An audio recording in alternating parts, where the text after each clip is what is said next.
Complex का visit किया है। इस मौका पे आपकी तो आपकी मीटिंग हुई स्टाफ के साथ, इस हवाले से आप कुछ कहना चाहेंगे?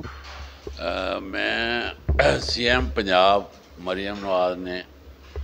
पार्लीमेंट सैकटरी मैनू सोशल वैलफेयर बैतुल माल का बनाया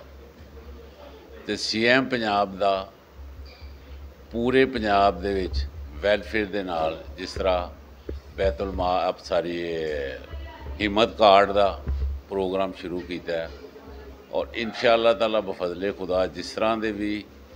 वैलफेयर के काम ने सोशल वैलफेयर के काम ने हस्पताल ने दवाइयाँ ने लोगों की मदद है सिलाई स्कूल ने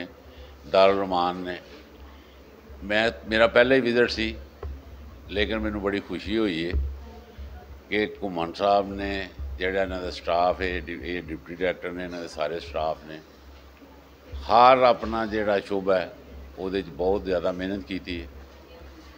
और मैं इन्हों एप्रीशिएट भी करना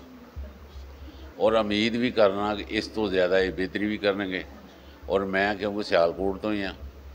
तो मेरा गाए बगाए चक्कर भी लगता रहेगा बल्कि मैं घुमन साहब को कहन लगा कि तुसी एक कमरा मेरे वास्ते बनाओ जेड़ा मैं हफ्ते कम अज़ कम एक दफ़ा जरूर विजिट भी करा तो इन्हों के नाल बह के जेड़े जेड़े इन्हों कोई प्रॉब्लम ने वो इंशाअल्लाह ताला गवर्नमेंट को हल भी करवाओ। सर सोशल वेलफेयर के हवाले से आप कोई पब्लिक को मैसेज देना चाहें क्योंकि गरीब दार मुस्तकिल लोग होते हैं वो इसके अदारे का बहुत कम पता होता है। पब्लिक मैसेज तो ये कि साड़ी बीबी मरियम नवाज ने सब तो पहले अज तक हिम्मत कार्ड जदों की मैं हाले वैलफेयर बनी है किसी ने नहीं किया ये उन्होंने होर भी काफ़ी जोड़े ने प्रोग्राम ने जोड़ा उन्होंने सुपरविजन च इंशाअल्लाह ताला उन्होंने टनोर च मुकम्मल करांगे। स्टाफ को कोई मैसेज देना चाहिए मैं ना जिन्ना उन्होंने अच्छा काम किया कि मैं सोच नहीं सा सकता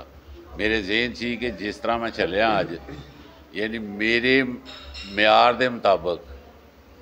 इन्हों का सैटअप नहीं होएगा लेकिन मैं उस तो ज़्यादा अच्छा पाया।